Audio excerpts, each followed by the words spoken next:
हम तेरे हैं, ये जहां चीज किया लोह कलम तेरे हैं। अल्लाहुम्मा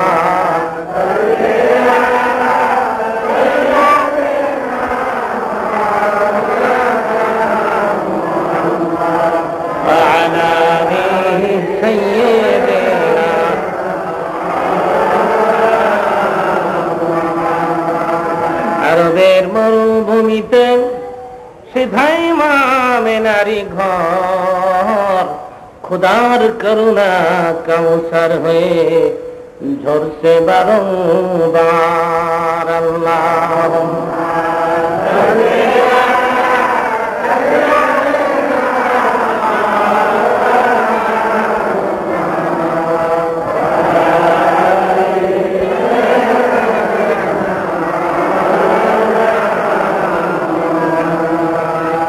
इश्क़ महबूब खुदा जिसे दिल में हासिल नहीं, लाखों मोमिन हो मगर ईमान में कामिल नहीं। अल्लाह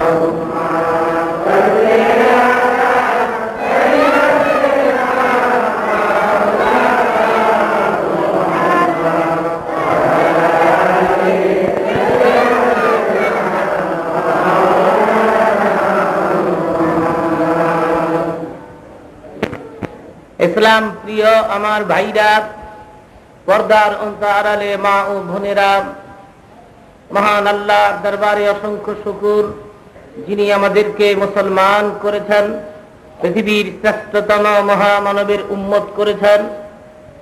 একটি মসজিদকে কেন্দ্র করে আজকের মহতি পবিত্র অনুষ্ঠানে শ্রোতা এবং বক্তা করে আমাদেরকে কবুল এবং মঞ্জুর করেছেন যে মহান আল্লাহ রব্বুল আলামিন, তাকে জানাই অসংখ্য শুকর। সবাই উচ্চ কণ্ঠে বলুন আলহামদুলিল্লাহ। অনেকদিন পর আল্লাহ রব্বুল আলামিন আপনাদের খেদমতের সুযোগ আমাকে করে দিয়েছেন।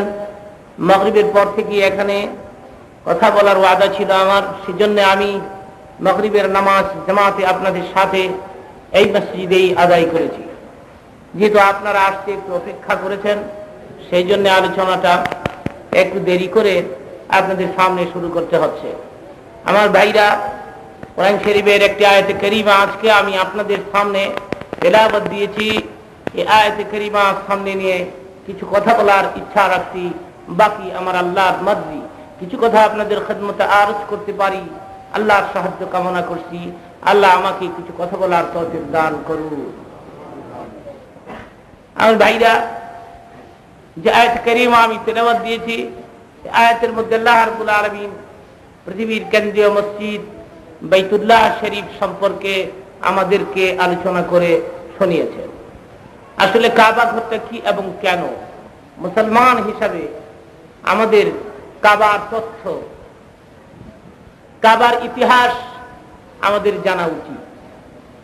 এই কাবা আল্লাহর ঘর, মসজিদ আল্লাহর ঘর। এর অর্থ এ নয় যে মসজিদে আল্লাহ মাঝে মধ্যে এসে থাকে, এই জন্য এটা আল্লাহর ঘর হয়ে গেল। আল্লাহর ঘর এই জন্য বলা হয়, এই মসজিদে লোকেরা প্রবেশ করে আল্লাহর ইবাদত করার জন্য, সেই জন্য বলা হয় এটা আল্লাহর ঘর। আমার ভাইরা, আমি বলি এটা আমার ঘর এই জন্য যে ঘরে আমি বসবাস করি, কিন্তু আল্লাহর ঘর এটা এই জন্য নয় যে এখানে উনি বসবাস করেন।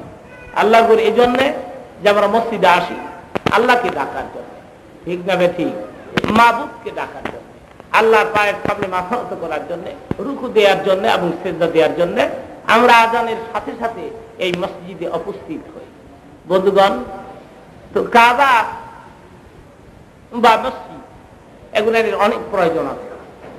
এই জন্যে যে মসজিদ যতদিন থাকবে পৃথিবীতে, পৃথিবী ততদিন থাকবে। যেদিনে পৃথিবীর প্রয়োজন হবে না আল্লাহ, সেই দিন এই মসজিদেরও প্রয়োজন হবে না আল্লাহ। আমার ভাইরা, মানুষকে বেঁচে থাকার জন্য যেমন রুহের প্রয়োজন, আত্মার প্রয়োজন, পৃথিবী টিকে থাকার জন্য মসজিদের প্রয়োজন। রুহ ছাড়া যেমন মানুষ টিকে না, মসজিদ ছাড়া পৃথিবী টিকে। সেই জন্য হাদিস শরীফে আসছে, আমার নবী ইরশাদ করেন, আমি যেন দেখতেছি কালো বিশ্রী কুশ্রী চেহারাদারি একজন মুশরিক বেদিন কাবাগরের ছাদের উপরে বসে বসে কাবা ঘরটা ভাঙতেছে, আমি যেন দেখতেছি। এক সাহাবী আরজ করে, ইয়া রাসূলুল্লাহ, একজন বেদিন মুশরিক কাবাগর ভাঙবে, তা আল্লাহ তখন কোথায় থাকবেন? তো নবী বললেন, আল্লাহ তখন ঠিকই থাকবেন, কিন্তু আল্লাহ রাগ হবেন না এই জন্যে যে তখন আর এই কাবা ঘরের প্রয়োজন নাই। আল্লাহ এই প্যান্ডেল তত সময়ের জন্য প্রয়োজন যতক্ষণ আমি আপনাদের সামনে কথা বলছি। আমি চলে গেলে এই প্যান্ডেলে আর কোনো প্রয়োজন আছে? আরো জোরে কোন আছে? তখন প্যান্ডেল কর্তৃপক্ষ এসে যদি এই প্যান্ডেলখানা ভাঙে, আপনারা রাগ হবেন? এখন যদি কেউ ভাঙতে আসে, রাগ হবেন এই জন্যে যে প্যান্ডেলের এখন প্রয়োজন। কাবা ঘরের যেদিন প্রয়োজন হবে না, পৃথিবীর যেদিন দরকার হবে না, সেই দিন একজন মুশরিক কাফির বেদিন কাবার ছাদে বসে কাবা ঘর ভাঙবে, কিন্তু আল্লাহ রাব্বুল আলামিন রাগ হবেন না। এই জন্য কাবার তখন আর প্রয়োজন নেই, পৃথিবীরও তখন আর আমার আল্লাহ প্রয়োজন নেই। কিন্তু যতদিন কাবার প্রয়োজন, ততদিন কেউ যদি কাবার সাথে বেয়াদবি করে, আল্লাহ কি ছেড়ে দেবেন? ইতিহাস আপনাদের জানা আছে, তবে মনে থাকে না। জানা এক জিনিস, মনে রাখা কিন্তু আরেক জিনিস, এ দুটো কিন্তু এক জিনিস নয়। আর ভাইরা, আব্রাহাম ভক্তি দল নিয়ে কাবাগর ভাঙতে আসলো। তখন ঘরের মুতাওয়াল্লি ছিলেন হুজুরের দাদা আব্দুল মুত্তালিব সাহেব। কাবা ঘর ভাঙতে, আমার ভাইরা, মুতাওয়াল্লি সাহেব খবর পাইলেন যে আব্রাহাম নাকি কাবা ঘর ভাঙার জন্য বিরাট ভক্তি দল নিয়ে হাতির বাহিনী লইয়া মক্কা নগরে পৌঁছে গেছে। মুতাওয়াল্লি সাহেব খবর পাইয়াম কাবা ঘরের আশেপাশে যত বকরি ভেড়া ছিল, তার নিজস্ব বকরির ভেড়া, এগুলো সব নিয়ে যাচ্ছে। আমরা ডেকে বলি, তুমি একটা মুতাওয়াল্লি? হ্যাঁ। তুমি মসজিদের প্রতি তোমার একটুও মায়া হয় না? কাবা ঘরের প্রতি তোমার একটু দয়াও হয় না যে আমি কাবা ঘর ভাঙার জন্য এসেছি? এ ব্যাপারে আমার কোনো মীমাংসা নাই, সুরাহা নাই, পরামর্শ নাই। অবশ্য তুমি তোমার বকরি বেড়াগুলো নিয়ে যাচ্ছ, বেড়ার প্রতি তোমার এত দয়া, মুতাওয়াল্লি হিসাবে ঘরের সাথে তো তোমার একটা সম্পর্ক থাকা উচিত। আব্দুল মুত্তালিব হুজুরের দাদা উত্তর দিলেন, রে দেখো,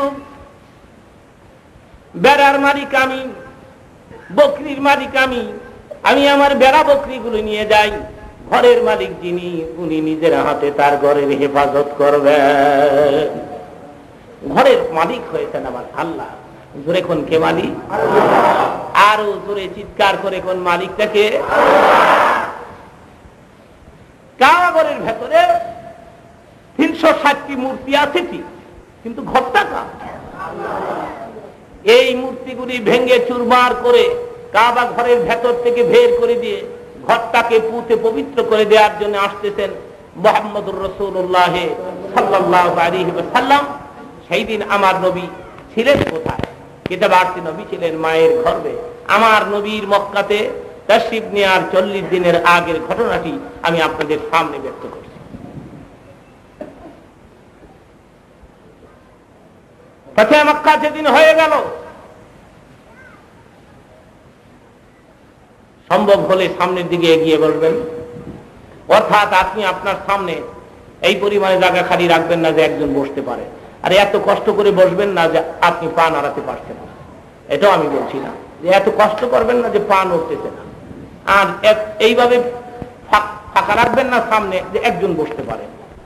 একজন বসতে পারে এমন কায়দার জায়গা খালি রাখবেন না, আর কষ্ট করেও বসবেন না। আমি ধরুনটাই কিন্তু বললাম, কষ্ট করবেন না, আর সামনে খুব বেশি ফাঁকা জায়গা রাখবেন না। যদি রাখেন ওখানে এসে শয়তান বসবে, তো শয়তান আপনার পাশে বসে থাকুক, এতে যদি আপনার আরাম লাগে আপনি জায়গা খালি রাখবেন। আজ মনে করেন যে না, শয়তান আমার পাশেই জায়গা দিব না, তাহলে গোলগাল হয়ে মিলেমিশে বসেন, তবে এত কষ্ট করে নয় যে আপনি পা নাড়াতে পারছেন। লা ইলাহা ইল্লাল্লাহ, লা ইলাহা লা ইলাহা ইল্লাল্লাহ, লা ইলাহা, জোরে জোরে লা ইলাহা, লা ইলাহা,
মুহাম্মাদুর রাসূলুল্লাহ।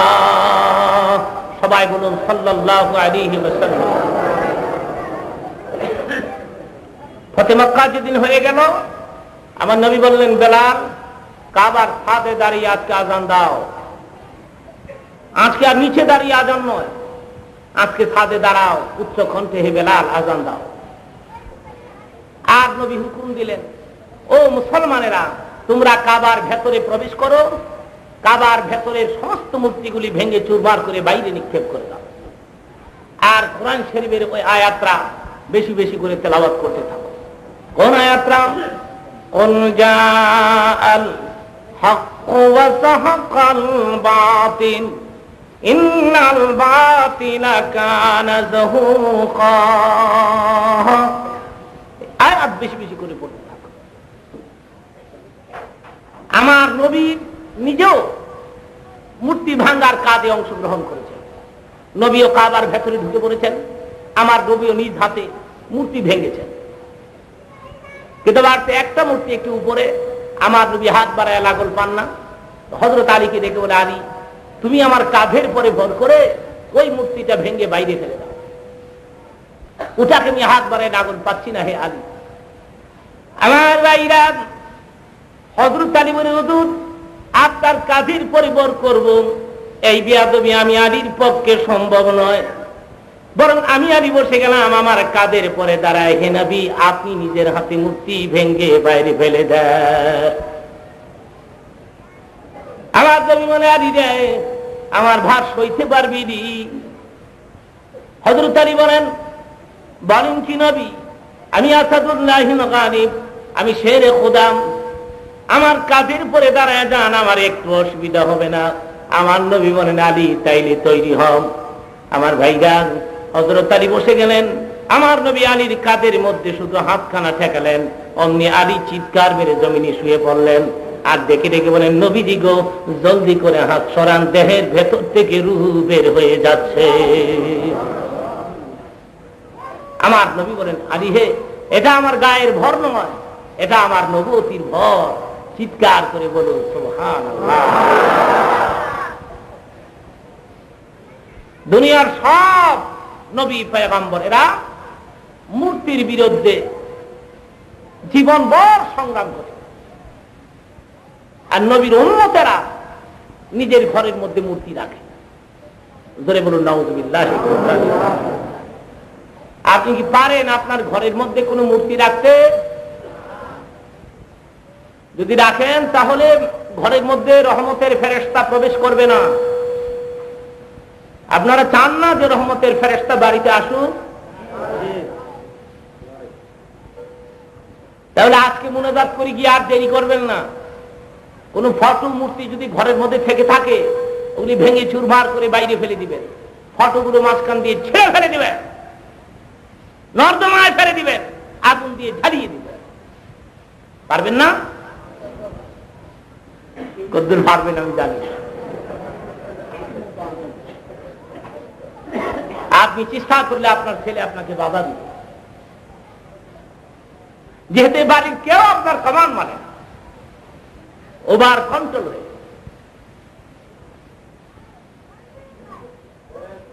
বাসর রাতের ফটো স্বামী স্ত্রী বাঁধায়া ওয়ালের মধ্যে ঝুলায় রাখছে।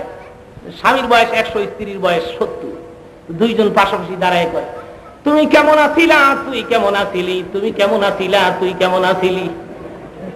আচ্ছা বলেন, কিয়ামত পর্যন্ত যদি এই কথা কইয়া তিব্বার পানি ফেলে দেয়, জওয়ানি কাল আর ফিরে আসবে? জোরে কোন আসবে? অযথা আপনি ঘরের মধ্যে এই ফটোটা রাখেন। প্রয়োজন ছাড়া ফটো তোলা সম্পূর্ণ ইসলামের দৃষ্টিতে নিষেধ। প্রয়োজন ছাড়া ফটো আর মূর্তি এগুলি ঘরের মধ্যে রাখবেন। কিছু ভদ্রলোক আছে, এটা গাড়ির মধ্যে প্লাস্টিকের সাপ ঝুলাই দেয়, গাড়িও যাচ্ছে সাপও। এই গাড়ির মালিক চরম বোকা, এর মতো বোকা মালিক এই পৃথিবীতে আর হয়। কেমনি বোকা হলো? বয়রায় এ কানে শোনেন, লাহুম আযানুন লা ইয়াসমাউনা বিহা, চরম বয়রা। এই সাপ কি কয় এটা যদি শুনতো, কোনদিন গাড়ির মধ্যে সাপ ঝুলাইতো। চিল্লাই কে মেয়ে এখানে? কি চিল্লাই?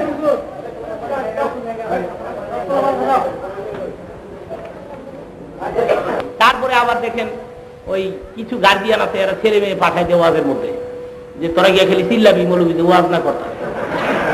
কিন্তু গার্জিয়ান গুলো ওয়াজ আসবে না, ছেলে মেয়ে পাঠায় দিবে। তো ভলান্টিয়ার যারা মাহফিলের 2-4 জন এখানে থাকেন, কোন টু শব্দ যেন না হয়, একটা শব্দ যেন না হয়। একবারে খামোশ থাকবেন আর আমার কথা বুঝার চেষ্টা করবেন।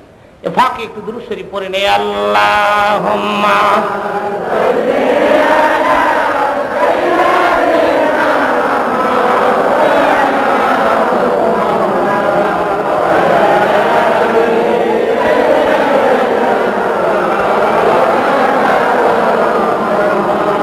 আরো জোরে আল্লাহুম্মা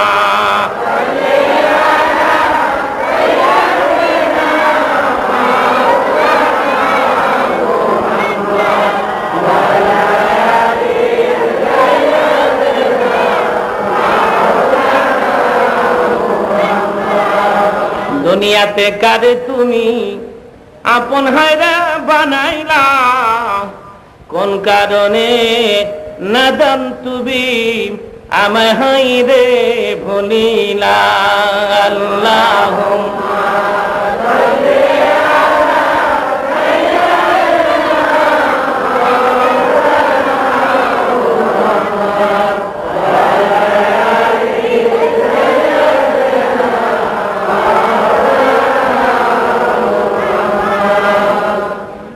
বলতেছিলাম, এই সাপ যাচ্ছে, গাড়িও যাচ্ছে, গাড়ির মালিক চরম বয়। এই কানে শোনে না সাপ কি কয়। সাপ কয়, ও মালিক, তুমি যতদিন জীবিত ততদিন আমি মৃত, তুমি যেদিন মইরা কবরে যাইবা আমি সাপ যেটা হইয়া তোমার কবরের চির সাথী হব। বলুন নাউযুবিল্লাহ। এক গাড়ির মালিক যদি এই সাপের এই কথা শুনতো, প্লাস্টিকের সাপ গাড়ির মধ্যে ঝুলাইতো। সুতরাং সে বয়রা। লাহুম আযানুন লা ইয়াসমাউনা বিহা, কান আছে ঠিক, কিন্তু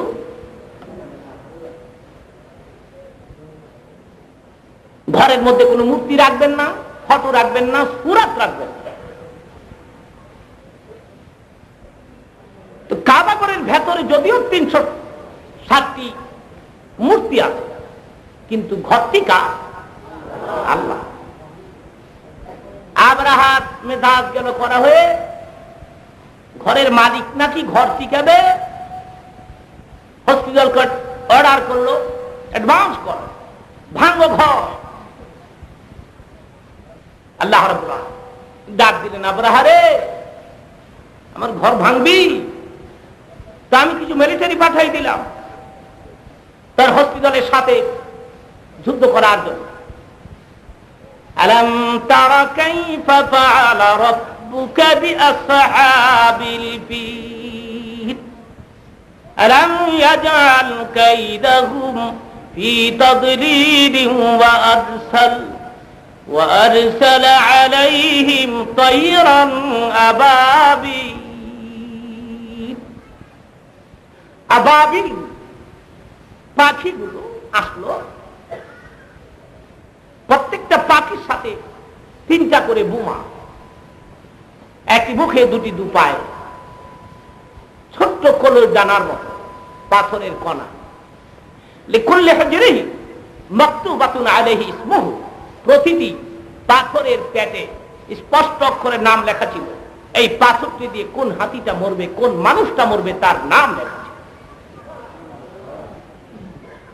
আল্লাহর মাই, দুনিয়ার মাই, কেমন মাইটা মারলে না? এই যুদ্ধ পরিচালনা করেছেন আমার আল্লাহ নিজে। জোরে বলুন সুবহানাল্লাহ। গভর্নমেন্ট অর্ডার করলেন, বোম্বিং শুরু করে, শুরু হয়ে গেল বোম্বিং। তারমিহিম বিহিজারাতিন মিন সিজ্জিল,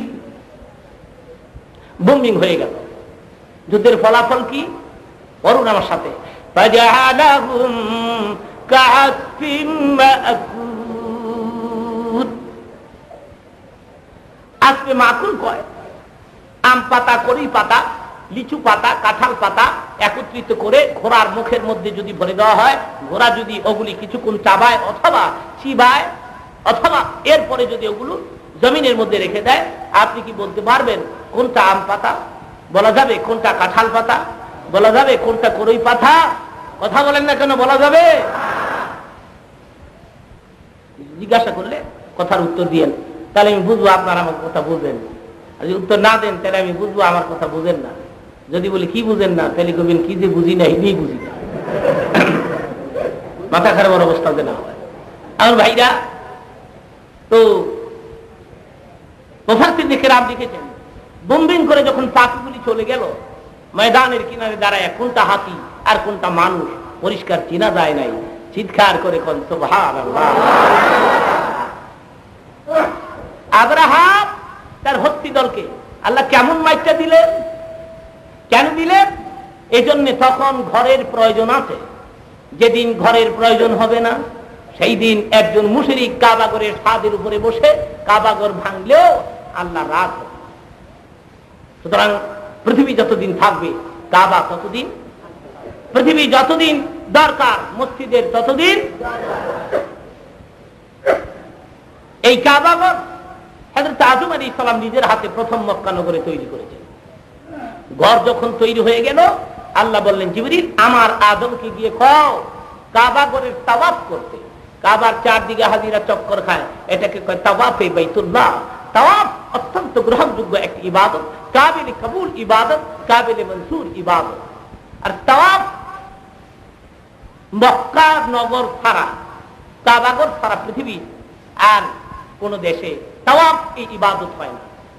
বাইতুল মুকাররম আমাদের কেন্দ্রীয় মসজিদ, এর চারদিকে ঘুরলে তাওয়াফ হবে।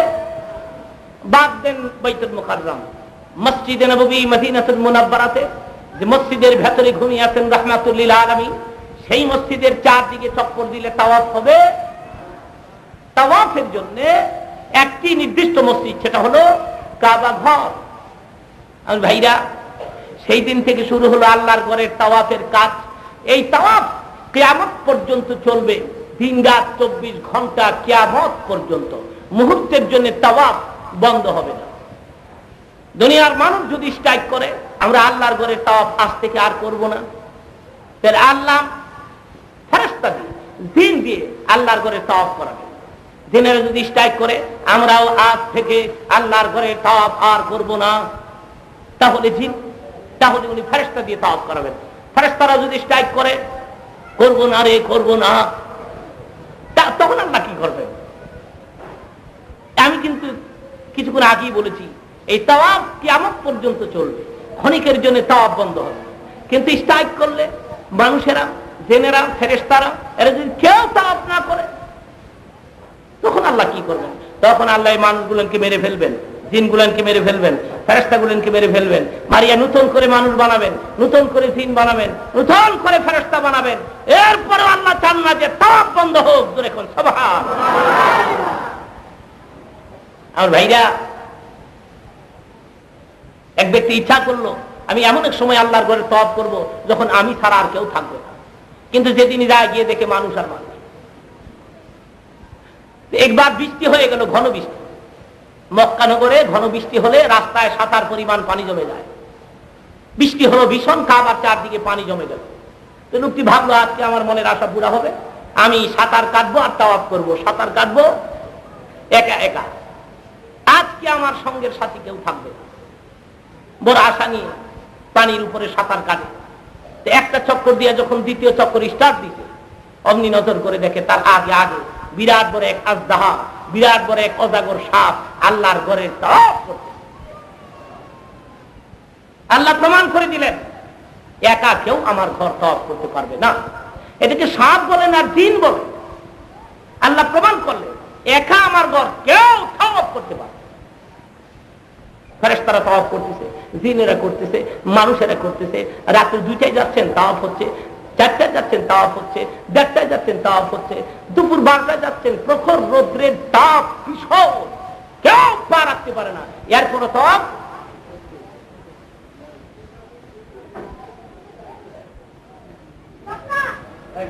হযরত আদম আলাইহিস সালামের যুগ খতম হয়ে গেল, আসলো হযরতে নূহ আলাইহিস সালামের যুগ। নুহুকে আদমে থানি বলা হয়, দ্বিতীয় আদম বলা হয়। কেন বলা হয়? এজন্য যে নুহের যুগে মহাপ্লাবন হয়েছিল, মহাপ্লাবন। আমাদের দেশে হয়েছিল বন্যা, ভয়াবহ বন্যা। আর নুহের যুগের তারা কয় মহাপ্লাবন। মহাপ্লাবন মানে গোটা পৃথিবী পানির নিচে চলে গিয়েছিল। আমাদের দেশের বললাম এক দেশে হইছে, আরেক দেশে কিতাবের মধ্যে আসছে হযরত নূহ নবী 950 বছর পর্যন্ত তাবলীগ করেছেন। 950 বছর, তাও দিন রাত 24 ঘন্টা। قال ربي إني دعوت قومي ليلا ونهارا। আমি দিন রাত 24 ঘন্টা কওমের লোকদের দাওয়াত দিলাম, কিন্তু কই এটা তো আমার দাওয়াতের উপরে কর্ণপাত করে না। আমার ভাইরা কিতাব আসছে হযরত নূহ আলাইহিস সালাম এই 950 বছর তাবলীগ করে মাত্র 40 জন পুরুষ এবং 40 জন মহিলা মুসলমান বানাতে পেরেছে, মাত্র 80 জন। এবার আপনারা চিন্তা করে কোন সেই যুগের মানুষের দিল কত শক্ত ছিল। আমার ভাইরা কিতাব আসছে নূহের কওমের লোকেরা হযরত নূহের গলার মধ্যে রশি বাঁধত, গলার মধ্যে, হাতের মধ্যে, পায়ের মধ্যে বেরিয়ে লাগতো হযরত নূহ নবী। আর সারাদিন রাস্তার উপর দিয়ে টেনে টেনে নিত। নূহের গায়ের চামড়া উঠে যেত, রক্ত উঠে যেত, রক্তে দেহ লাল হয়ে যেত। সন্ধ্যার সময় নূহের কিনারে গেলে মনে হইতো নূহ পৃথিবীতে বেঁচে নাই। নূহ বোধহয় বিদায়। লোকেরা নূহের পাশে দাঁড়ায় ডেকে ডেকে বলতেন, নূহ এখনো কি কালেমার দাওয়াতের স্বাদ তোমার মিঠে নাই?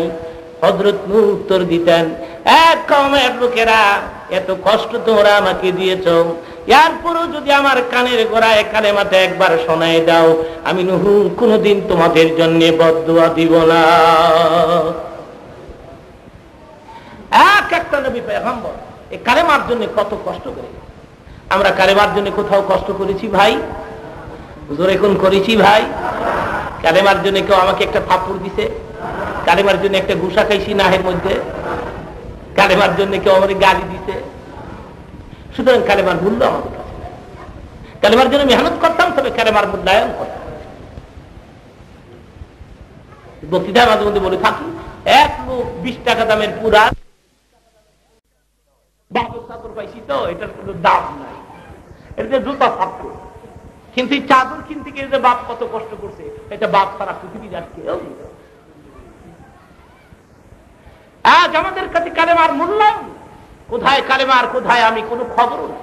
কিন্তু কালেমাকে প্রতিষ্ঠিত করার জন্য নবী পয়গম্বরেরা যে কত পরিশ্রম করে গেছেন এটা ওনারা ছাড়া আর পৃথিবীর কেউ জানে। আমার ভাইরা, হযরত নূহ ডাক দিলেন, আল্লাহ গো, যেই কওমের লোকেরা পয়গম্বরের উপরে হাত তোলে সেই কওমের লোকদের কপালে হিদায়াত নাই, সুতরাং আমি তোমার কাছে বদদুয়া দিচ্ছি, রব্বি লা তাযার আলাল আরদি মিনাল কাফিরিনা দাইয়ারা। তাম পৃথিবী সমস্ত মুশরিক কাফির এগুলি সব খতম করে দাও, মুশরিকের আন্ডা বাচ্চা সহ খতম করে দাও। নূহের দোয়া কবুল হয়ে গেল। আমার আল্লাহ ডাক দিলেন, নূহ কিস্তি তৈরি করম, নৌকো বানাও। আমার ভাইরা, 3 তলা বিশিষ্ট বিরাট বড় নৌকা হযরত নূহ বানালেন। আর কিতাবে আসছে 4টা তক্তার শর্ট পড়ে গেল। হযরত নূহ ডাক দিলেন, আল্লাহ গো, 4টা তক্তার শর্ট পড়ে গেল গো আল্লাহ। আমার আল্লাহ বলেন, জিবরাইল আমার নূহের কাছে যাও আর গিয়ে বলো ওই সমুদ্রের মাঝে একটা গাছ আছে, ওই গাছটা উঠাইয়াম আবু বকর, উমর, উসমান, আলীর নামে 4টা তক্তা বানায় নূহের নৌকোর মধ্যে লাগাই দিতে কও। কবে আসবে আবু বকর, কবে আসবে উমর, ওনাদের নামে নূহরে কও 4টা তক্তা বানাইতে। জোরে জোরে কোন সুবহানাল্লাহ।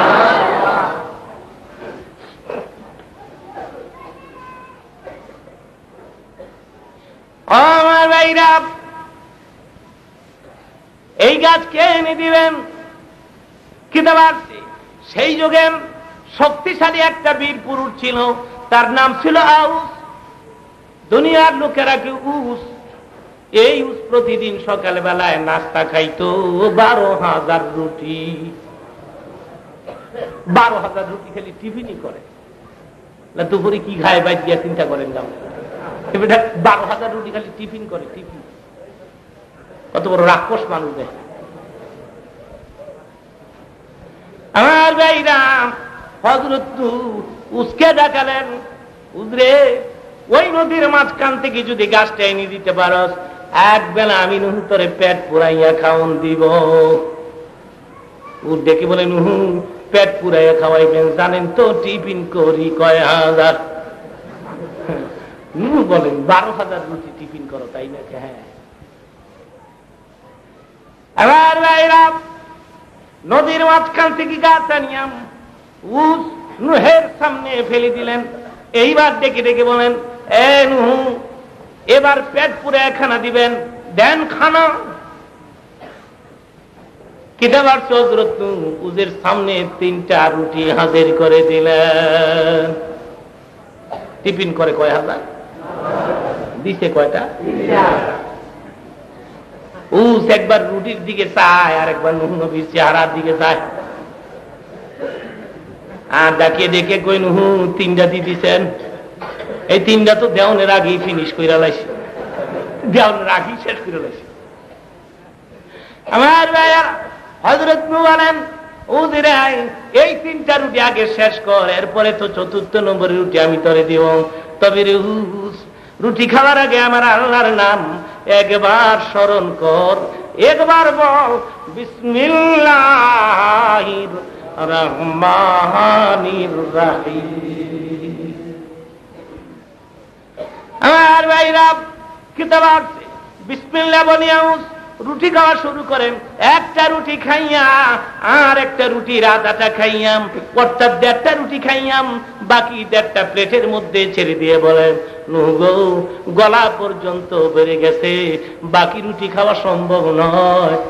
আমার ভাইরা, এবার আমি জানতে চাই, এটাকে রুটির বরকত না বিসমিল্লাহর বরকত? বিসমিল্লাহ কণ্ঠন তো মনে থাকে তো? এ বাঙালি, নাকি রুই মাছের মাথা দিহা ভাজি, কই মাছ, মুরগার রান এক খাইয়া দুই আগে তো বিসমিল্লাহ। আল্লাহ রাক্ষসে কয় কি, ও রাক্ষস, এই কই মাছ তোর বাপে বানাইছে, এই গোল আলু তোর সহ্য গোষ্ঠী বানাইছে, একটা টমেটো বানাই দেওয়ার ক্ষমতা পৃথিবীর কোন মানুষের আছে কিনা জোরে কর। আল্লাহ বলেন আমি বানাই দিয়েছি আমার নিয়ামত, অফুরন্ত নিয়ামত, অসংখ্য নিয়ামত। কত নিয়ামত রে বন্দা আমি তোকে দিলাম, আমি যদি তোর কাছে হিসাব চাই তুই হিসাবও দিতে পারবি। আতাকুম মিন কুল্লি মা সাআলতুমুহু ওয়া ইন তাউদ্দু নি'মাতাল্লাহি লা তুহসুহা। আল্লাহ বলেন অফুরন্ত নিয়ামত, এত নিয়ামত আমি যদি হিসাব চাই লা তুহসুহা, তুই হিসাব দিতে পারবি। আচ্ছা বলুন তো এটা ইংরেজি কোন মাস?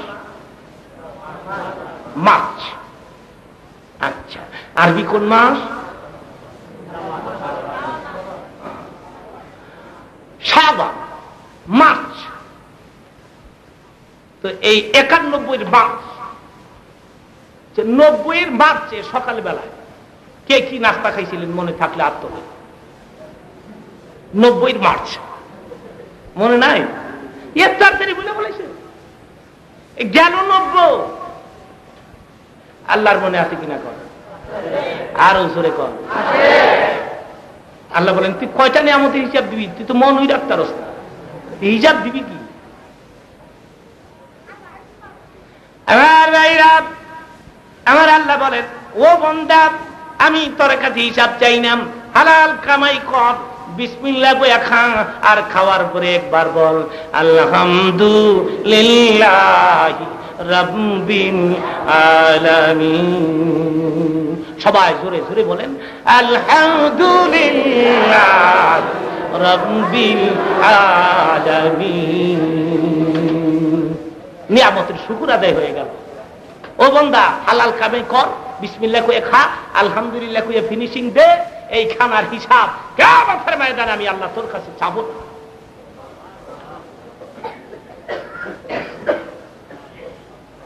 কিস্তি তৈরি হয়ে গেল আমার ভাইরা। তারপর পানি আসলো, পাহাড়ের উপর দিয়ে চলে গেল পানি। নুহের কিস্তি পানির পরে ভাসতেছে দীর্ঘ 6 মাস। আবার ভাইরা 6 মাস খতম হয়ে গেলাম, পানি বিদায় হয়ে গেলাম। হযরত নূহের কিস্তি মক্কা নগরে যদি পাহাড়ের মধ্যে এসে ঠেকে গেল। হযরত নূহ কিস্তির ভেতর থেকে বের হয়ে আসছেন, ঘুরে ঘুরে দেখেন মক্কা নগর, ঘুরে ঘুরে দেখেন এলাকা, নজর করে দেখে পাহাড় নাই, বিল্ডিং নাই, মানুষের কোনো চিহ্ন নাই। তামাম পৃথিবী একটি ধ্বংসের স্তূপের মতো মনে হচ্ছে, গোটা পৃথিবী শেষ হয়ে গেছে। হঠাৎ করে নজর করে দেখে বহু দূর ছোট্ট একটা ডেরা ঘর, এই ঘরটার কোনো ক্ষতি হয় নাই। হযরত নূহ আস্তে আস্তে ঘরের পাশে গিয়ে দাঁড়ালেন। কিতাব আসছে হযরত নূহ পানির প্লাবন, মহাপ্লাবন আসার আগে একজন বৃদ্ধা মহিলাকে দেখে বলেছিলেন, যেহেতু আপনি কালেমা গো, যেহেতু আপনি মুসলমান, পানির বন্যা আসার আগে আমি নূহ আসবো, না হয় লোক পাঠাবো, আপনি তৈরি থাকেন আপনাকে নিয়ে যাবার জন্য। কিতাব আসছে হযরত নূহ সেই বৃদ্ধা মহিলার কথা ভুলে গেছে, মনে নাই, তাড়াহুড়ো করে ব্যস্ততার মধ্যে ভুলে গেছে। আমার ভাইরা ওই বেড়া ঘর,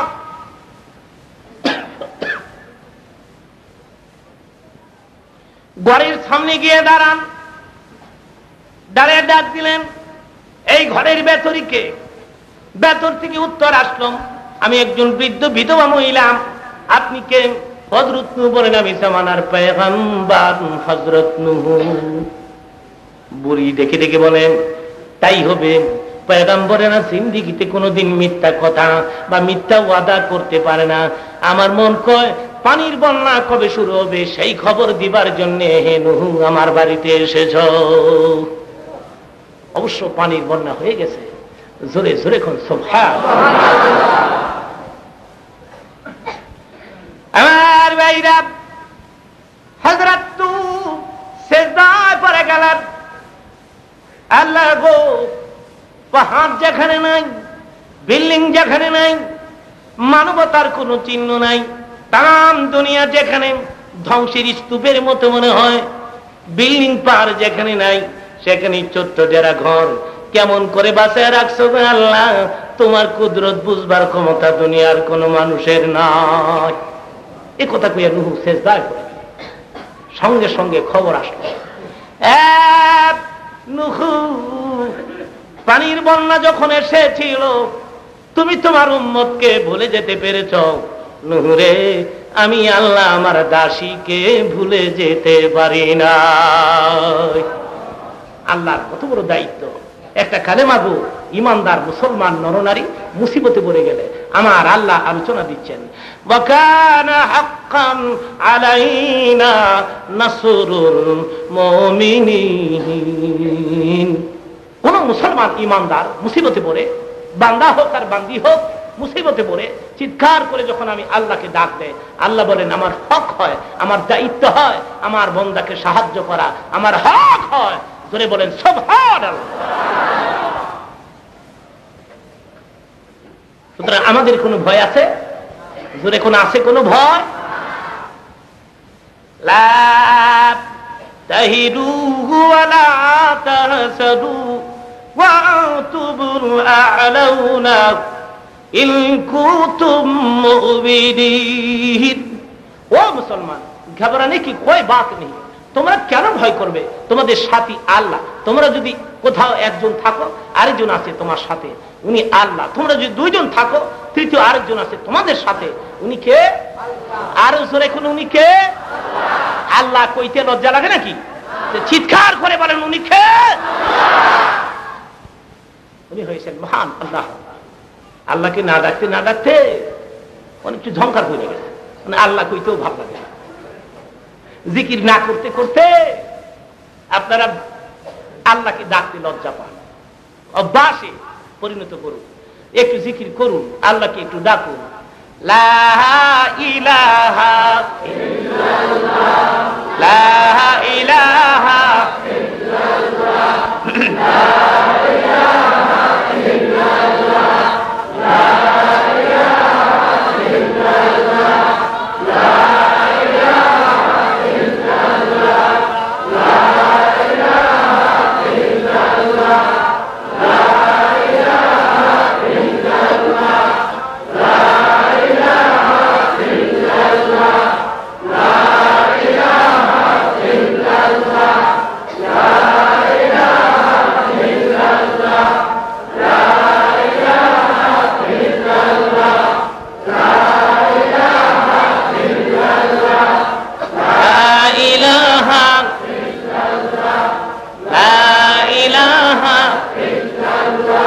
জোরে লা ইলাহা ইল্লাল্লাহ, ও লা ইলাহা ইল্লাল্লাহ, ও লা ইলাহা ইল্লাল্লাহ, ও লা ইলাহা ইল্লাল্লাহ, ও লা ইলাহা ইল্লাল্লাহ, লা ইলাহা ইল্লাল্লাহ, লা ইলাহা ইল্লাল্লাহ, লা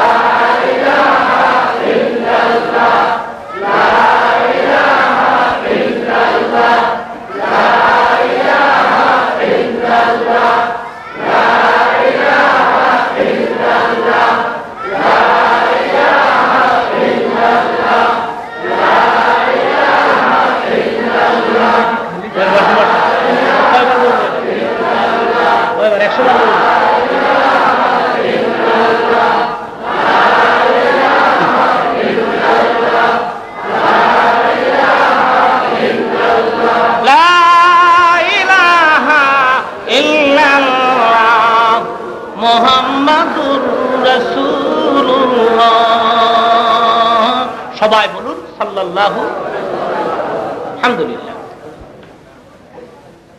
ভাইরা, হযরত নূহ আলাইহিস সালামের যুগ খতম হয়ে গেল। এখানে একটা বিষয় জানতে হবে যে নূহ আলাইহিস সালামের যুগে কাবা ঘরের অবস্থা কি হয়েছে, যেখানে পাহাড় নাই, বিল্ডিং নাই, মানুষ নাই, ও নাই, সেখানে কাবা ঘরের অবস্থাটা কি? কিতাবের মধ্যে আসছে কাবাও ধ্বংস হয়ে গেল। হযরত নূহ আলাইহিস সালামের যুগে কাবার প্রয়োজন আছে কিনা বলুন? আছে কিনা বলু? কাবা ধ্বংস হলে কেন হলো? এই জন্যে আল্লাহর ইচ্ছাও আল্লাহ নিজের হাতে ধ্বংস করে দিয়েছে, অথবা কাবার উপরের অংশ আল্লাহ কুদরতি ভাবে আকাশে উঠাই নিয়ে গেছে। আল্লাহর উদ্দেশ্য নিয়ে জন্য যে আমি এমন একজন পয়গম্বরের হাতে এই ঘরটাকে পুনর্নির্মাণ করাবো, যিনি হবেন তাম দুনিয়ার সমস্ত মুসলমানদের পিতা, হযরত ইব্রাহিম খলিলুল্লাহ। মিল্লাত আবিকুম ইব্রাহিম হুয়া সাম্মাকুমুল মুসলিমিন। ও মুসলমান, তোমাদের পিতার নাম হযরত ইব্রাহিম আলাইহিস সালামকে বাপ স্বীকার করতে কারো আপত্তি আছে? আমার নবী বলেন, আনা দুআউ আবিনা ইব্রাহিম আলাইহিস সালাম, আমি আমার বাবার দোয়ার ফলস্বরূপ। আমার বাবা আমাকে দোয়া করেছে, যে আব্দুল্লাহ বাবা নয়, যে ইব্রাহিম বাবা। আমার বাবা ইব্রাহিম আমাকে দোয়া করেছে, আমার বাবা দোয়া করেছে, আমি মুহাম্মদ সাল্লাল্লাহু আলাইহি ওয়াসাল্লাম পৃথিবীতে আসছি। জোরে বলুন সুবহানাল্লাহ। আসলো হযরত ইব্রাহিম আলাইহিস সালামের যুগ। কাবাঘরের ফাউন্ডেশন এখনো আছে, উপরের অংশটা আল্লাহ আকাশে উঠাই নিছে, কিন্তু ফাউন্ডেশন আছে। তা আল্লাহ বললেন, জিবরিল ইব্রাহিমকে গিয়ে কও আমার ঘর বানাইতে ফাউন্ডেশনের কাজ করতে হবে না, খালি গাঁথনির কাজটা করতে কও। وَإِذْ بَوَّأْنَا لِإِبْرَاهِيمَ مَكَانَ الْبَيْتِ, কোথায় ঘর বানাতে হবে ইব্রাহিমকে আমি জায়গা দেখাই দিলাম। সূরা বলুন সুবহানাল্লাহ। হযরত ইব্রাহিম ইসমাঈল আলাইহিস সালামকে সঙ্গে নিলেন। আমার ভাইরা, সিমেন্ট নাই, পানি নাই, বালি নাই, ইট নাই, কেমন করে আল্লাহর ঘর বানাবেন হযরত ইব্রাহিম? কিতাব আছে হযরত ইসমাঈল পাথরের কণাগুলো, পাথরের টুকরাগুলো কুড়িয়ে কুড়িয়ে চারদিক থেকে এনে বাবার কাছে দেয়। আর হযরত ইব্রাহিম শুধু একবার বলেন বিসমিল্লাহির রাহমানির রাহিম। ইব্রাহিম আলাইহিস সালাম একটা পাথর বা একটা পাথর শুধু বসায় দেয়, বিসমিল্লাহির রাহমানির রাহিম। বসাইবার সঙ্গে সঙ্গে একটি পাথর আরেকটি পাথরের সঙ্গে নরম হইয়া মজবুত জোড়া লেগে বসে। আর হুজুরে কোন সুবহানাল্লাহ। অনেকে আবার ইচ্ছা করে সুবহানাল্লাহ কইতে চায় না, মনে করে সুবহানাল্লাহ কইলেই মুখটা সরান লাগবে, মুখ সরাইলে মুখের ভিতরে যদি মশা যায়, যেই মশার আমদানি হইছে। মানুষ কত বখিল দেখে। এবার চিৎকার করে বলেন সুবহানাল্লাহ।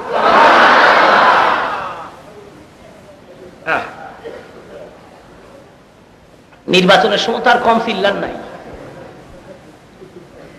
রাত তখন 11টা বাজে, আমি শ্রীনগর যাচ্ছি এক জায়গায় বক্তৃতা করে। 11টা, এই শীত, 11টা, ঘন কুয়াশা। এর মধ্যে দেখলাম ছেলেরা খালি চিল্লাইতেছে, সিল মারো রে, সিল মারো, না হে মোহে সিল মারো। সে বিকট শব্দ, বিশদ চিৎকার, সুবহানাল্লাহ বের হয় না। এবার দেখা যাবে কত শক্তি আছে আপনাদের মুখের মধ্যে, কত শক্তি আছে আওয়াজের মধ্যে। চিৎকার করে বলেন সুবহানাল্লাহ। এবার ঠিক আছে, চমৎকার আওয়াজ। এখন ভাইরা, এইবার কিতাব আছে সিনা পর্যন্ত বানালেন হযরত ইব্রাহিম আলাইহিস সালাম আল্লাহর ঘর, সিনা পর্যন্ত। এবার উপরের গাঁথনি কেমন করে করবেন? বাঁশ নাই, খুঁটি নাই, তক্তা নাই। হযরত ইব্রাহিম ডাক দিলেন, আল্লাহ গো, খুঁটির ম্যানেজ করে দাও, বাঁশ রশির ম্যানেজ করে দাও, বাঁশ খুঁটির তক্তার ম্যানেজ করে দাও। তোমার ঘরের গাঁথনির কাজ উপরে আমি ইব্রাহিম কেমন করে করি? আরব মরুভূমি, বৃক্ষ নাই, তরুণতা নাই, কিচ্ছু নাই। আমার ভাইরা, হাদিস শরীফ আছে। তখনই আল্লাহ ডাক দিলেন, হে জিবরিল, জান্নাত থেকে একটা পাথর লইয়া যান। এই পাথর আমার ইব্রাহিমকে দিয়ে বলবে, আমি খোদার নাম ভরসা করে ইব্রাহিম যেন পাথরের মধ্যে দাঁড়ায় যায়। ওই পাথরটা সৌদি গভর্নমেন্ট কাবাগরের দরজার সামনে আয়নার প্যাকেট করে রেখে দিয়েছে। ওই পাথরের পাশে দাঁড়ালে দেখা যায়, এখনো দেখা যায় হযরত ইব্রাহিম আলাইহিস সালামের পায়ের পরিষ্কার দুটি দাগ পাথরের গায়ে লেগে আছে। এটা মাকাম ইব্রাহিম। মাকাম ইব্রাহিম সম্পর্কে আল্লাহ কালামে পাকে আলোচনা দিয়েছেন, ওয়াত্তাখাযু মিন মাকামি ইব্রাহিম মুসাল্লা। ও দুনিয়ার মুসলমান, আমি মাকামে ইব্রাহিমকে তোমাদের জন্য নামাজের মুসাল্লা ঘোষণা দিলাম। সেই জন্য হাজিরা আল্লাহর ঘরের তাওয়াফ কমপ্লিট করে সেই মাকামে ইব্রাহিমের পাশে গিয়ে 2 রাকাত ওয়াজিবুত তাওয়াফ নামাজ আদায় করে। এই নামাজটা ওয়াজিব। আমার ভাইরা, সেই পাথর হযরত জিবরিল আলাইহিস সালাম নিয়ে আসলেন, আর ইব্রাহিম আলাইহিস সালাম পাথরের মধ্যে দাঁড়াইলেন। আমার ভাইরা, অতি আশ্চর্য, দাঁড়াইবার সঙ্গে সঙ্গে এই পাথর লিফটের মতো হযরত ইব্রাহিম আলাইহিস সালামকে ধীরে ধীরে আকাশের দিকে তুলতেছে। যদি বলে পাথর দেন, একটু ডাইনে দাও, ডাইনে যায়, একটু বামে আসে, একটু পিছে যাম, পিছে যায়, একটু নাম। আমার ভাইরা, পাথর ইব্রাহিম আলাইহিস সালামের কথা শুনে ওই পাথরে দাঁড়াইয়া হযরত ইব্রাহিম আল্লাহর ঘরের গাঁথনির কাজ শেষ করলেন। ঘর কমপ্লিট হয়ে গেল। এবার ডাক দিলেন, ইসমাইল রে, আয় আয়, আমার পাশে দাঁড়া, একটু আয়, আল্লাহর দরবারে হাত তুলি, মুনাজাত দেই। কুলারি লইয়া হাত তুলছি ইব্রাহিম আলাইহিস সালাম। মুনাজাতের আলোচনা কালামে পাকে আল্লাহ আমাদেরকে জানাই দিলেন। হযরত ইব্রাহিম আলাইহিস সালাম বলছেন, মুনাজাতে বলতেছেন, ওয়াইল ইয়ারফাউ ইব্রাহিমুল কাওয়াইদ মিনাল বাইতি ওয়া ইসমাঈল রব্বানা তাকাব্বাল মিন্না ইন্নাকা আনতাস সামিউল আলিম। ইসমাঈলকে সাথে করে হযরত ইব্রাহিম আলাইহিস সালাম দাঁড়াইলেন আর মুনাজাতে ডাক দিলেন, আল্লাহ গো, তোমার হুকুম প্রতিপালন করলাম, কাবা বানাইলাম, এইবার তুমি কৌতুক আনলাম, কাবাটা কেমন হলো, ঘরটি কেমন হলো? আল্লাহ, আমার আর আমার কলেজার টুকরা ইসমাইলের পক্ষ থেকে আমাদের মেহনত কবুল করো, এই ঘরটা তুমি কবুল করো। আল্লাহ উত্তর দিলেন, ইব্রাহিম রে, ঘর তো আমি আদম আলাইহিস সালামের যুগেই কবুল করেছি, তবে তোমাদের মেহনত কবুল করলাম একটা শর্তের বিনিময়ে।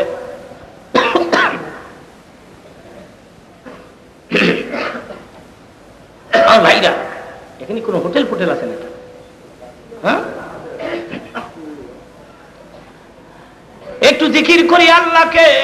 আল্লাহ আল্লাহ আল্লাহু লা ইলাহা ইল্লাহু আল্লাহ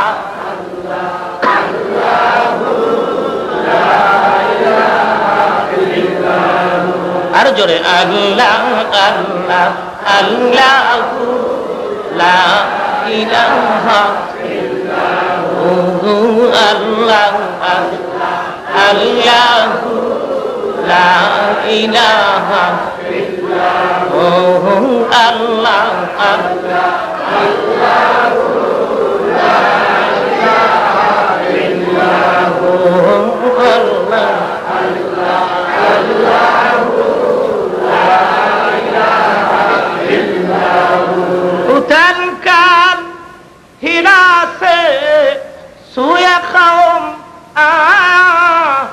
और किन सुखाए किमियासत लया नबी जी अल्लाह अल्लाह अल्लाहु ला इलाहा इल्लाहु अल्लाह अल्लाहु ला इलाहा इल्लाहु अल्लाह अल्लाहु ला इलाहा कबर में भी मुस्तफा रू रू के आंखें बहे कहते थे सुबह शाम या उम्मती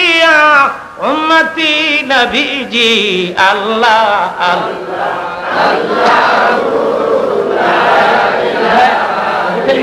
से बंद करें गया किसের বন্ধ কাশিম से अल्लाह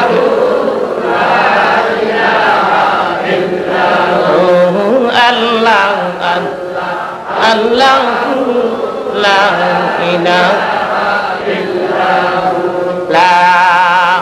इलाहा इल्लल्लाह मुहम्मदुर रासूलुल्लाह।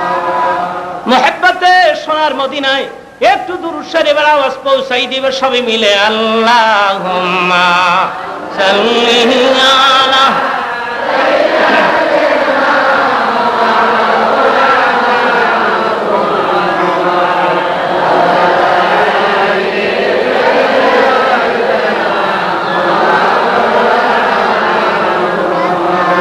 আর জোরে আল্লাহুম্মা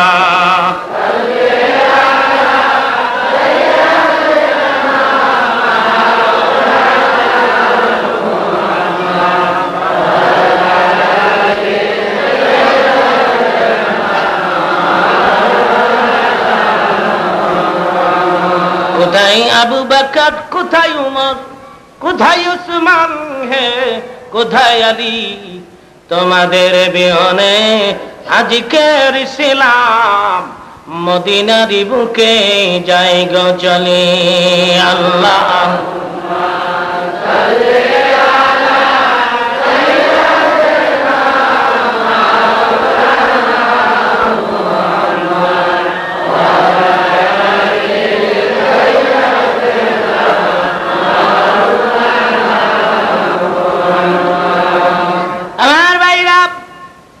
হযরত ইব্রাহিম বলেন আল্লাহ গো ফুলারে লইয়া ঘর বানাইছি ঘরটা কেমন হইল গো আল্লাহ আমাদের মেহনত তুমি মেহেরবানি করে কবুল করো। আল্লাহ বলেন ইব্রাহিম রে ঘর তো আমি আদম আলাইহিস সালামের যুগে কবুল করেছি তবে তোমাদের মেহনত কবুল করলাম ওয়ান কন্ডিশন কি একটা শর্তের বিনিময়ে শর্তটা কি ওয়াহিদনা ইলা ইব্রাহিম ওয়া ইসমাঈল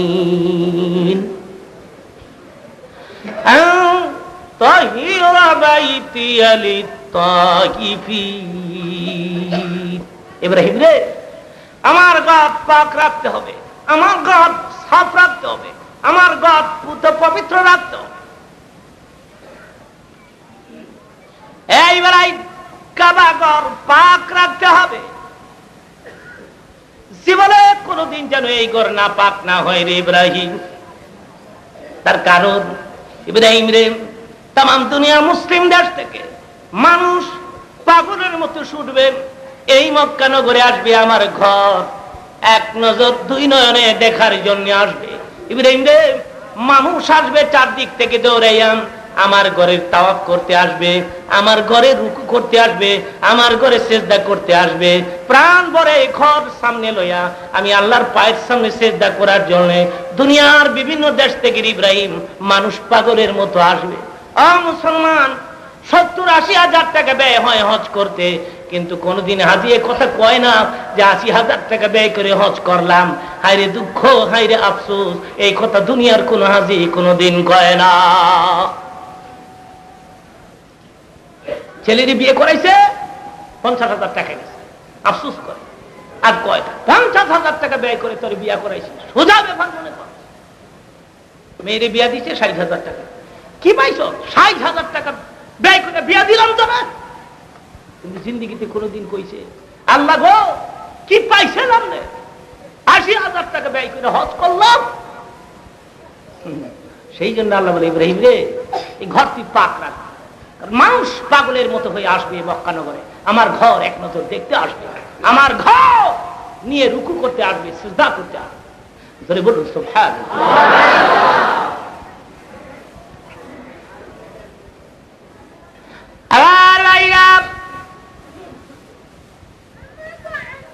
অপেক্ষা করুন